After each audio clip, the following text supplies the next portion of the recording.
Happy new your friend. নতুন বছরে আপনাদের স্বাগত। তোমরা সবাই ভালো থাকবে এবং আশা করি এই বছরটি আপনাদের সবার খুবই ভালোভাবে যেন পার হয় তার শুভেচ্ছা জানাচ্ছি। চলো আজকে আমরা ভয়েস চেঞ্জের দ্বিতীয় নম্বর ক্লাস নিয়ে এসেছি। চলো দেখি, যদি অ্যাক্টিভ ভয়েসটিতে হেল্পিং ভার্ব না থাকে, যদি আমরা কোনো সেন্টেন্সকে অ্যাক্টিভ থেকে প্যাসিভ করি এবং দেখি যে অ্যাক্টিভ ভয়েসটিতে কোনো হেল্পিং ভার্ব বা অক্সিলিয়ারি ভার্ব না থাকে, তাহলে আমাদেরকে সেই সেন্টেন্সে থাকা মেন ভার্ব এবং সাবজেক্টকে কেন্দ্র করে ভার্বটির ব্যবহার করতে হয়। কিভাবে? আর সেক্ষেত্রে সেন্টেন্সটির গঠন কিরকম হয়? সেক্ষেত্রে অ্যাক্টিভ ভয়েসটি থাকে subject plus main verb plus object রূপে থাকে, এবং সেটি যখন আমরা প্যাসিভে করব তখন আমাদেরকে কি করতে হবে? অবজেক্ট এবং সাবজেক্ট এবং মেন ভার্ব হিসাবে আমরা আমাদের ভার্বের রূপটি বসাতে হবে, অর্থাৎ হেল্পিং ভার্বটি বসাতে হবে, তারপরে মেন ভার্বের 3 নম্বর রূপটি বসাতে হবে, তারপরে বাই বসাতে হবে, তারপরে সাবজেক্ট বসাতে হবে।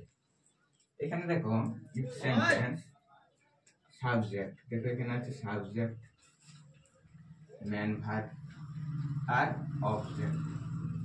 এটি হচ্ছে অ্যাক্টিভ ভয়েসটির রূপ, এবং এইটিকে আমরা যখন প্যাসিভে করব, প্যাসিভে যখন আমরা করব আমাদের কি করতে হবে? অবজেক্টটি আগে লিখতে হবে। এখানে অবজেক্ট কি রয়েছে? অবজেক্ট রয়েছে দ্য পিকচার, তাই আমরা দ্য পিকচারকে প্রথমে লিখব। এবং একটা সিস্টেম কি আছে আমাদের, সেন্টেন্সের শুরুর প্রথম অক্ষরটি আমাদেরকে বড় করতে হবে, তাই আমরা এখানে দ্য পিকচারের দাটি বড় করব।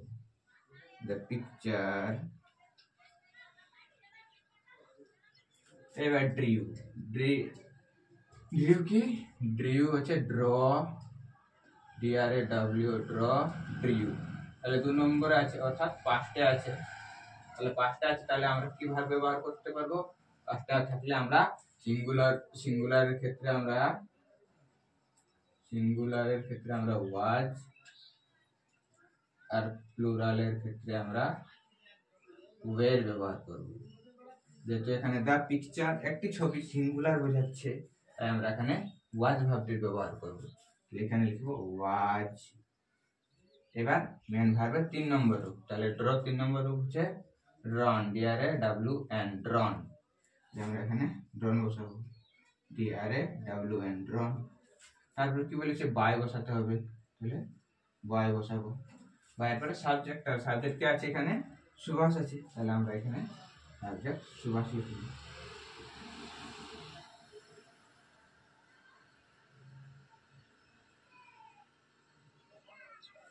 চলো এবার আমরা দেখি 2 নম্বর সেন্টেন্স। 2 নম্বর সেন্টেন্সে কি রয়েছে? হি লাভস এট এ বেগার, সে হাসছে একটা ভিক্ষুককে দেখে। তাহলে এখানে দেখো লাভস রয়েছে, মেন ভার্ব, এটি হচ্ছে মেন ভার্ব, মেন ভার্বের সাথে এস যোগ আছে, মানে আমাদেরকে জানতে হবে এটি প্রেজেন্ট টেন্সে আছে। প্রেজেন্ট টেন্সে আছে, তাহলে প্রেজেন্ট টেন্সে আছে, তাই আমরা ইজএমআর এর মধ্যে ব্যবহার করব। এবার ইজএমআর এর মধ্যে আমাদেরকে দেখতে হবে এখানে সাবজেক্ট যে থাকবে, সাবজেক্ট যদি সিঙ্গুলারে থাকে তাহলে ইজ, যদি প্লুরালে থাকে তাহলে আর বসাবো। তাহলে এখানে সাবজেক্ট কি আছে? এ বেগার। যেহেতু এটা সাবজেক্ট না, এটা অ্যাকচুয়ালি অবজেক্ট বটে, এখানে হি হচ্ছে সাবজেক্ট।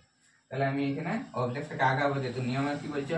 অবজেক্ট আগাবো, তারপরে হেল্পিং ভার্ব, তারপরে মেন ভার্ব 3 রূপ, তারপরে বাই, তারপরে সাবজেক্ট। তাহলে আমি অবজেক্ট আগে লিখবো। তাহলে অবজেক্ট এখানে কি আছে? অবজেক্ট আছে এখানে এ বেগার, তাহলে এ বেগার। এবার যেহেতু লাভস আছে, যেহেতু প্রেজেন্ট আছে, তাই আমরা, যেহেতু এ বেগার মানে একটি ভিক্ষুক বলেছে, তাই আমরা ব্যবহার করব ভার্বের ব্যবহার ইজ। তাহলে এ বেগার ইজ। এবার আমাদের মেন ভার্বের 3 নম্বর রূপ করতে হবে, তাহলে লাভ, LAUGH, লাফের 3 নম্বর, 2 নম্বর, 3 নম্বর হচ্ছে কি? LAUGH, দি লাফট। 3 নম্বর হবে LAUGH, দি লাফট। তাহলে আমরা এখানে 3 নম্বর লাফট করব, LAUGH, দি লাফট, লাফট এট। তারপরে বাই রয়েছে, বাই বসাবো। হি আছে, তাহলে কি বাই হিম বসাবো, এর প্রোনাউন চেঞ্জ হিম হবে।